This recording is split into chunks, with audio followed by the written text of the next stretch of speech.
Muy buenas tardes. Mi nombre es Denis Small de la organización de La Rouche. Este es el informe semanal.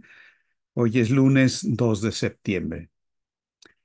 En junio de 1985, en una reunión cumbre en Ginebra entre el entonces presidente de Estados Unidos, Ronald Reagan, y el entonces primer secretario de la Unión Soviética, Gorbachev, tuvieron una reunión sobre la crisis estratégica, el problema de las armas nucleares, cómo se podría resolver. Fue un diálogo productivo y varias cosas salieron de esa reunión, una de las cuales se ha mencionado en muchas ocasiones. Es la célebre frase que sale en la declaración conjunta de Reagan y Gorbachev del 85, donde dijeron: una guerra nuclear no se puede ganar y nunca se debe librar. Punto y aparte. Me pregunto y les pregunto si esa declaración es cierta o es falsa. Se ha reiterado en varias ocasiones, en muchas ocasiones. Por ejemplo, el 3 de enero del 2022, antes de la operación especial rusa en Ucrania, eh, las cinco potencias nucleares de las Naciones Unidas, es decir, los miembros del Consejo de Seguridad, sacaron una declaración conjunta donde reiteraron que una guerra nuclear no se puede ganar y nunca se debe librar. Importante que lo hayan declarado. Unos meses más tarde, ya después de la guerra de la OTAN en contra de Rusia en territorio de Ucrania, el 21 de septiembre, al presidente Biden se le ocurrió decir lo mismo, o más bien se le ocurrió a su teleapuntador, del teleprompter, y él leyó esa declaración célebre. Eh, Sin embargo, lo que esa declaración refleja es toda la doctrina y la orientación que se conoce como destrucción mutua y asegurada, o destrucción mutua asegurada, es decir, una situación donde cada lado de las superpotencias nucleares tiene una capacidad nuclear suficiente y más que suficiente para aniquilar al enemigo si es que sufre un ataque preventivo o un primer ataque de la otra parte. Y por lo tanto hay esa disuasión basada en el terror nuclear. Rusia no ataca a Estados Unidos porque sabe que no importa si lo hace rápido o despacio, Estados Unidos responde y va a destruir a Rusia. Y viceversa.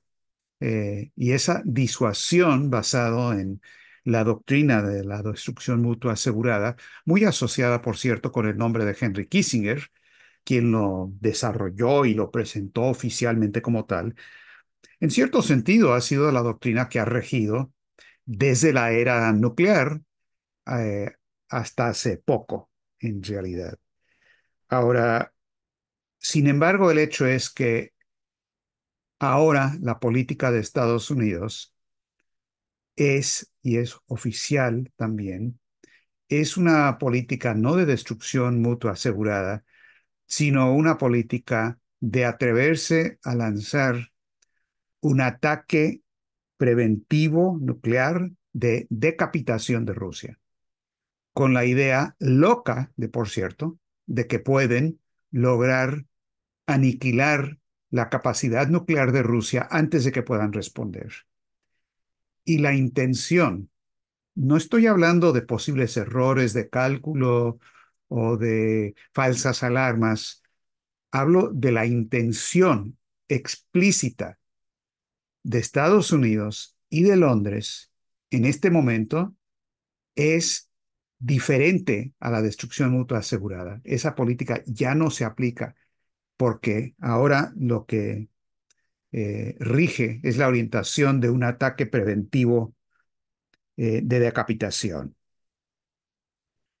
Ahora, salió un artículo recientemente, en estos días, el 29 de agosto, sobre exactamente este punto, por parte, escrito por Ted Postol, que es uno de los mayores expertos mundiales en asuntos nucleares, de armas nucleares. Es reconocido como tal. Ya es profesor emérito del Instituto Tecnológico de Massachusetts, el MIT, el MIT. También ha escrito muchísimos artículos sobre el tema y es un experto nuclear. Él publicó un artículo el 29 de agosto en el portal Estadismo Responsable, donde él dice que una semana antes había salido publicado un artículo en el New York Times, que es cierto, lo comentamos en su momento, donde el New York Times anuncia que el presidente Biden en marzo de este año, había adoptado una política de capacitar a Estados Unidos para librar una guerra nuclear simultánea en tres frentes: Rusia, China y Corea del Norte.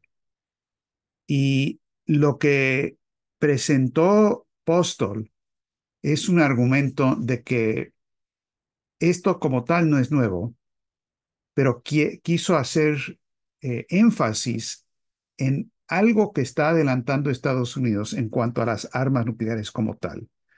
Él dice, miren, lo que están haciendo, y esto es público el hecho de que lo están haciendo, es que están añadiendo lo que se llama un superdetonador a las ojivas nucleares existentes que, según Poston, aumenta drásticamente el poder destructivo de una ojiva lanzada desde un misil balístico.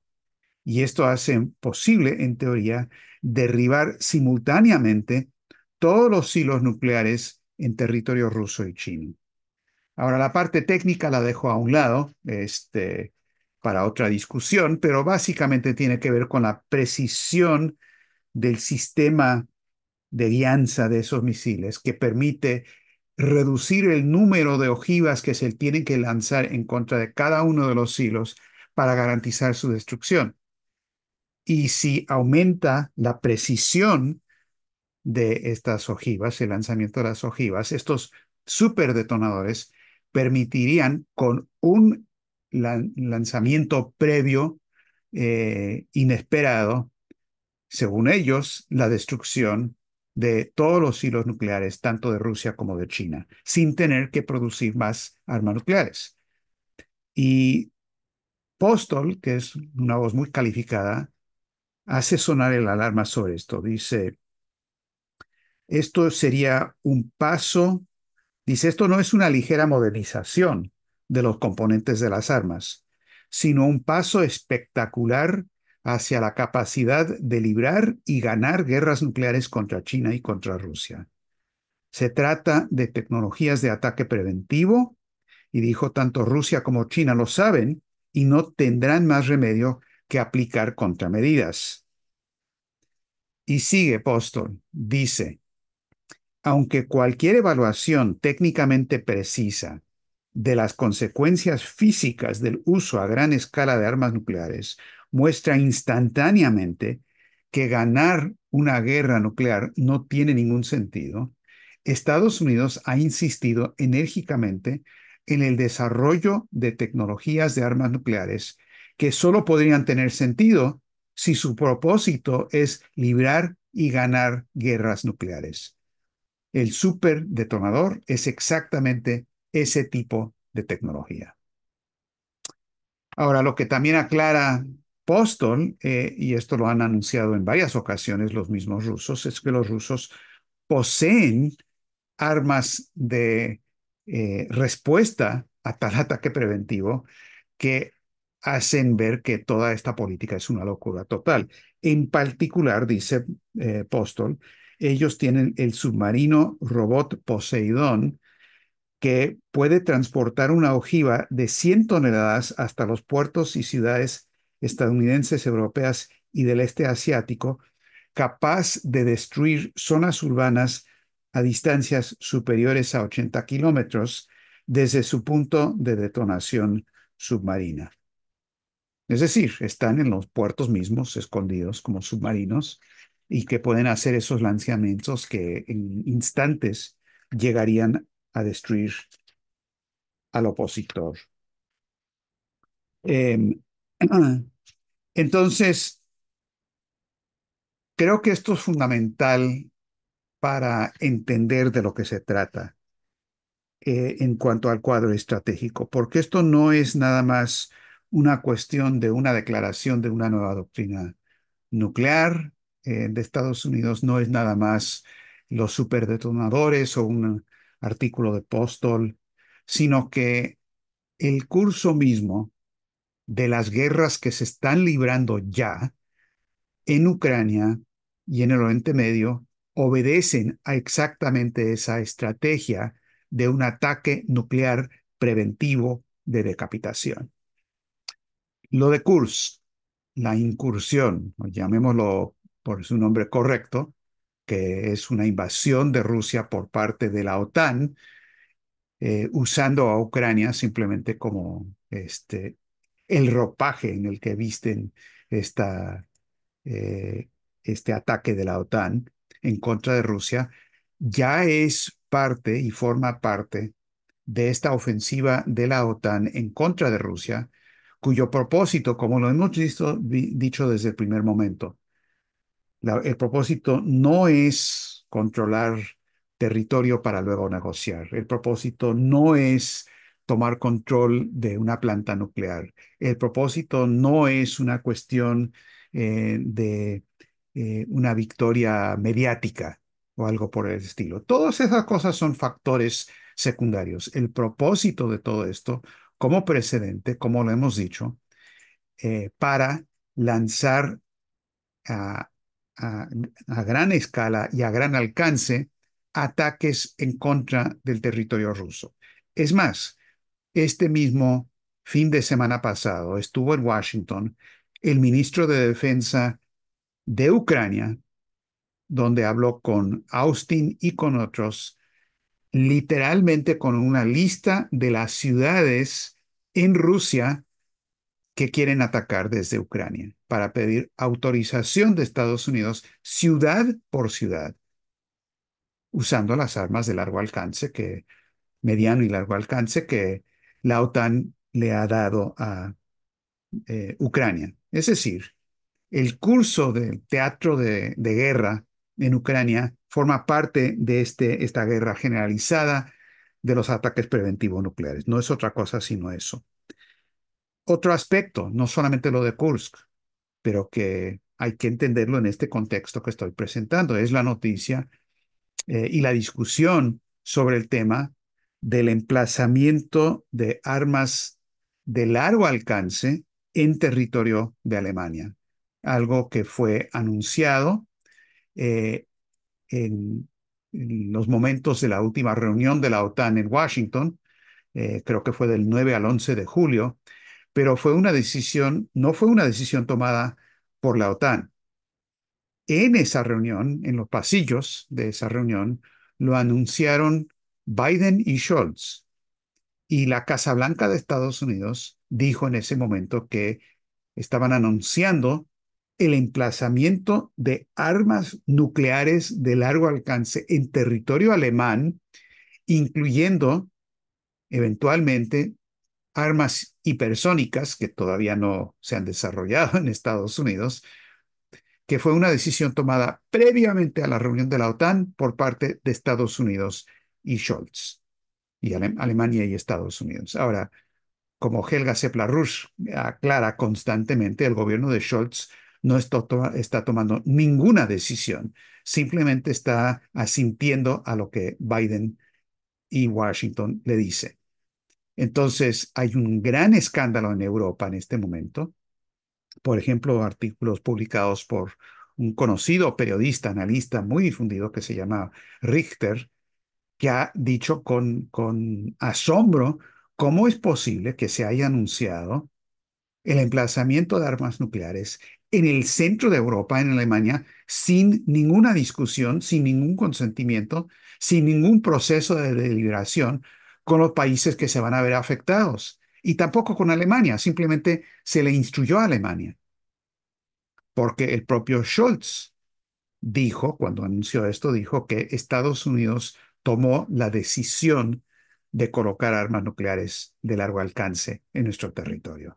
Entonces, esto está causando un tremendo escándalo en Europa y en Alemania, y tiene muchísimo que ver con lo que acaba de pasar en las elecciones alemanas, de lo que vamos a hablar dentro de un momento, que es un rechazo muy profundo en la población a toda la idea de la guerra y la idea de las sanciones en contra de Rusia y el hecho que, de nuevo, Alemania va a ser teatro de guerra eh, con Rusia.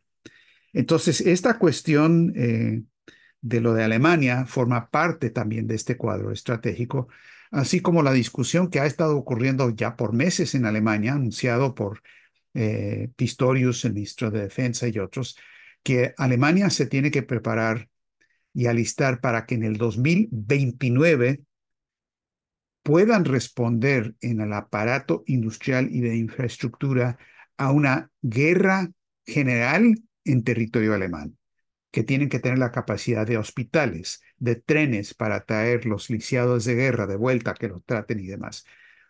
Es una cosa que, de nuevo, en Europa, cuando Alemania se coloca en esta situación única y singular, les recuerda lo que pasó en los años 30 y 40. No es poca cosa.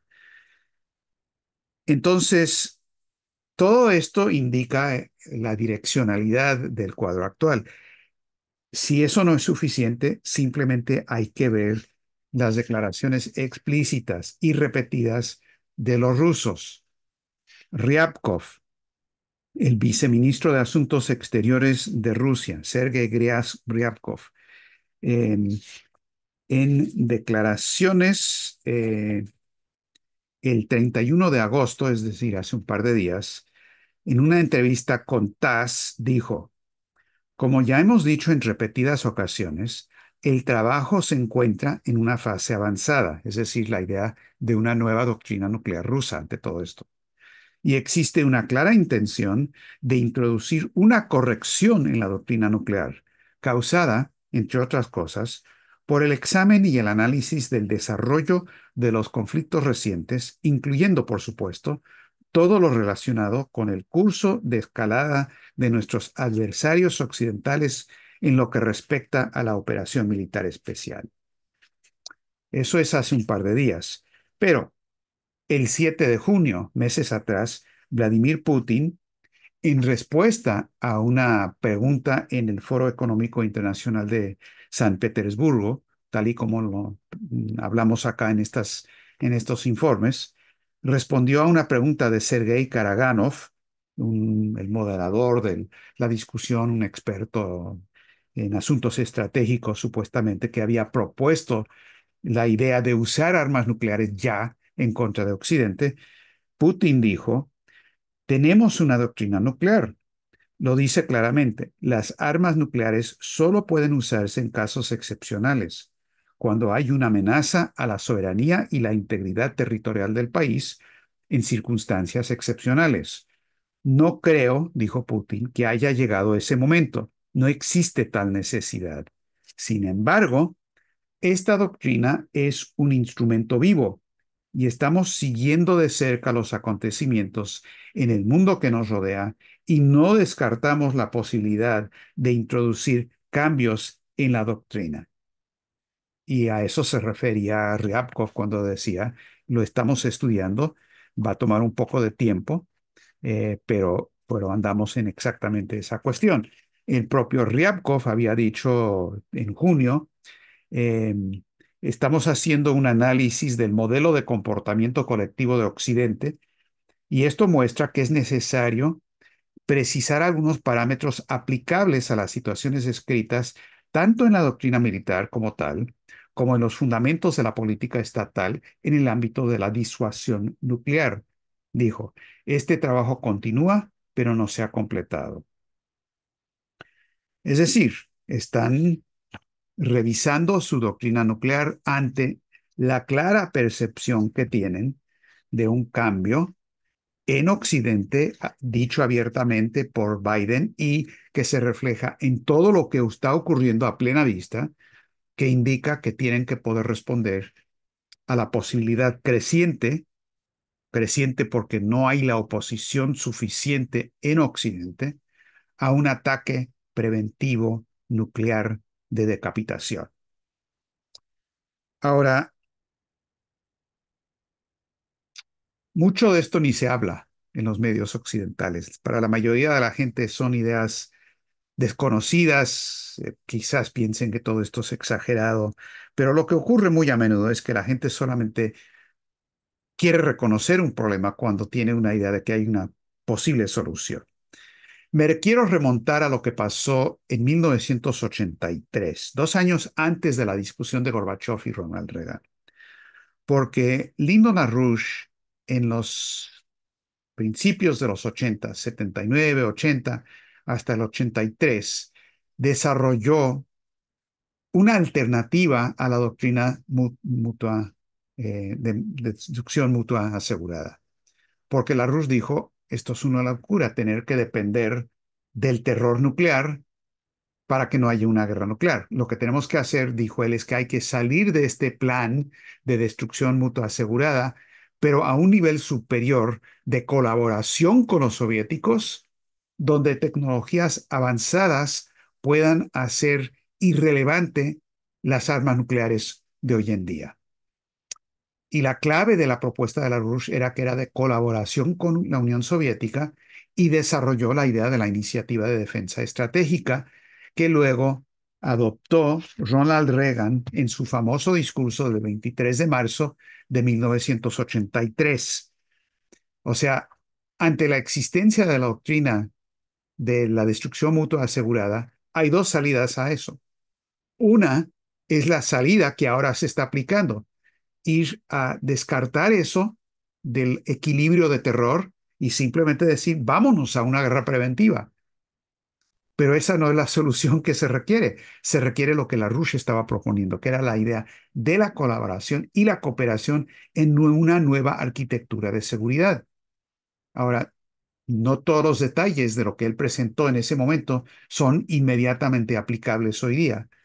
Por ejemplo, no estoy seguro, honestamente, no he hecho los estudios y no he visto si la propuesta específica de LaRouche de armas de rayos se aplicaría de la misma manera en contra de las capacidades hipersónicas que ahora tiene Rusia y también China. Sería cuestión de ver, pero el principio de resolver esto con una solución donde el interés de seguridad de lado y lado se defiende con nuevas tecnologías que luego se aplican a la economía civil, eso es absolutamente la misma solución de hoy que se requiere. En el famoso discurso de Ronald Reagan del 23 de marzo de 1983, dijo lo siguiente, entre otras cosas: tras una cuidadosa consulta con mis asesores, incluido el Estado Mayor Conjunto, creo que hay un camino a resolver la crisis nuclear, dijo. Permítanme compartir con ustedes una visión de futuro que ofrece esperanza. Se trata de que nos embarquemos en un programa para contrarrestar la impresionante amenaza soviética de misiles con medidas que sean defensivas. Recurramos a los puntos fuertes de la tecnología que dieron origen a nuestra gran base industrial. ¿Qué pasaría si los pueblos libres pudieran vivir seguros sabiendo que su seguridad no depende de la amenaza de represalias instantáneas de Estados Unidos para disuadir un ataque soviético? Que podemos interceptar y destruir misiles balísticos estratégicos antes de que lleguen a nuestro suelo o al de nuestros aliados. Y luego aclaró, no buscamos ni la superioridad militar ni la ventaja política. Nuestro único objetivo, que todos compartimos, es buscar formas de reducir el peligro de una guerra nuclear. Ahora, ese mismo día, después del discurso de Reagan, el portavoz de la Casa Blanca en una conferencia de prensa aclaró públicamente que Reagan había hecho este ofrecimiento a la Unión Soviética, que su idea era cooperar con los soviéticos sobre esto, que no buscaba una ventaja directa, sino que quería una cooperación científica para desarrollar estas nuevas capacidades. Y el secretario de Defensa, Weinberger, había viajado a Moscú para hablar del mismo tema. Ahora, esto nos consta porque el arquitecto de la idea fue Lyndon LaRouche. Y esto no solamente lo dijimos nosotros, esto lo dijo el jefe de gabinete del Consejo de Seguridad de Ronald Reagan. El juez Clark fue su asesor de seguridad nacional y Lyndon LaRouche estaba en diálogo con Clark y con el jefe de gabinete, Richard Morris, y por encargo de ellos, oficial, había abierto al principio lo que era confidencial, pero luego se hizo público, un canal de comunicación y diálogo con los soviéticos. Y LaRouche realizó ese diálogo proponiendo lo que era su propuesta, que está documentado públicamente en los años 79, 80, 81, que es esta idea de la iniciativa de defensa estratégica. Tan público fue esto que en el juicio en contra de Lyndon LaRouche, en Alejandría, Virginia, en 1988, uno de los testigos en defensa de LaRouche, que llamamos a presentar testimonio a favor nuestro, fue ni más ni menos que el mismo Richard Morris, jefe de gabinete del juez Clark. Y él dijo, y esto consta en el expediente de ese caso, que en efecto LaRouche había propuesto esta idea, lo había negociado y que al juez Clark y a Ronald Reagan les interesó y les pareció correcto. Entonces, eso, como les digo, consta en el expediente. Esa idea, como tal, hubiera resuelto la situación. Pero, sin embargo, hoy tenemos una situación donde por todo lo que pasó en la Unión Soviética y también en Washington, nunca prosperó, nunca se llegó a realizar esa idea. Hoy tenemos una situación donde el mundo está al borde del precipicio de una guerra nuclear preventiva. No para prevenir una guerra, sino para iniciarla sin que el otro lado lo conozca. Y Estados Unidos está tratando de provocar intencionalmente un incidente con Rusia que justifique que Estados Unidos utilice armas nucleares. Esa es la difícil realidad, pero eso es lo que está definiendo el momento estratégico. Ahora, afortunadamente hay oposición. No es suficientemente fuerte, tiene que crecer mucho y muy rápido.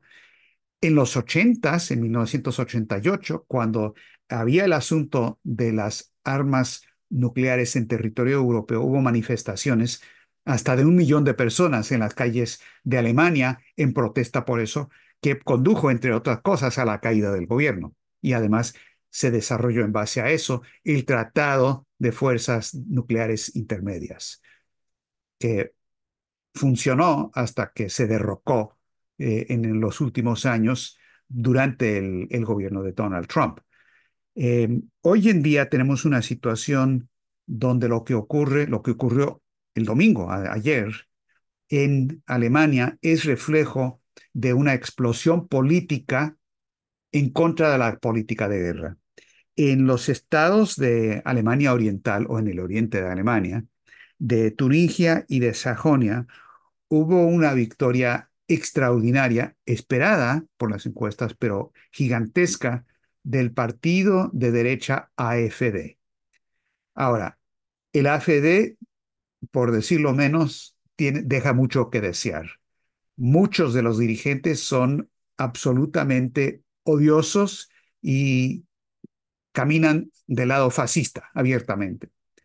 Pero lo que han dicho, y por esto lograron un voto, es que se oponen a una guerra con Rusia. Lo que han dicho es que se oponen a venta de armas a Ucrania, se oponen a la falta de negociaciones. Y lo que demuestra que es la causa del voto y no nada más el tema de la inmigración, es que el otro partido que logró un voto enorme, tanto en esos dos estados, fue el partido BSW, que es el partido de Sarah Wagenknecht, que es de izquierda, pero también en contra de la guerra. Es más, Wagenknecht dice que ella no está abierta a una coalición con la CDU, que es el otro partido grande ahora en Alemania, si es que no se acepta parar la venta de armas a Ucrania y abrir negociaciones con Rusia. Es su política explícita. Para que la CDU pueda gobernar en estos dos estados, tienen que hacer una alianza, no tienen el voto para hacerlo por cuenta propia. Y la CDU está absolutamente opuesta a cualquier cambio en la política de la OTAN.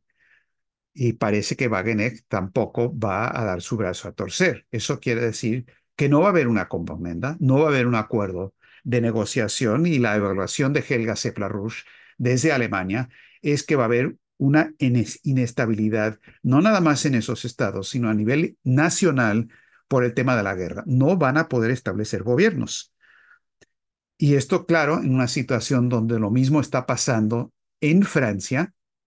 Tenemos una situación en Estados Unidos donde las elecciones presidenciales no son elecciones. Esto es una situación donde la candidata demócrata nunca ganó un solo voto para que fuera la candidata, donde en el caso de Donald Trump el tipo tiene 9, 10, no sé cuántos cargos de delitos mayores en contra suya. Tenemos una situación donde la política de Estados Unidos está siendo definida y impuesta desde fuera de cualquier canal oficial. Es lo que algunos llaman el gobierno secreto, algo así, pero eso es muy abstracto. Aquí hay un aparato de continuidad en el gobierno establecido oficialmente por Wall Street y la City de Londres para condiciones extraordinarias, y es lo que está dando instrucciones en este momento y que nos está llevando, sin que la mayoría de la gente ni se dé cuenta, a una confrontación nuclear con Rusia. Esa es la simple verdad de la situación. La oposición que estamos viendo en Occidente es una oposición bastante inconsciente de lo que está en juego. Es una oposición simplemente de una explosión en contra. Es un voto en contra, un voto de no, que se vio en Francia, se vio en Alemania, lo estamos viendo en Estados Unidos, y hay que reconocer que funciona de esa manera. Necesitamos gente en la calle, dice Helga Sepla-Rusch, es lo que estamos organizando.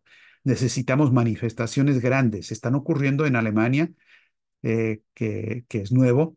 Tiene que ocurrir de nuevo en Estados Unidos, como empezó por el caso de Gaza, el genocidio, y ahora con las universidades abiertas. Tiene que haber manifestaciones en contra de la guerra y tiene que haber una conciencia en el liderazgo político de lo que está ocurriendo. En el sur hay más conciencia de lo que ocurre.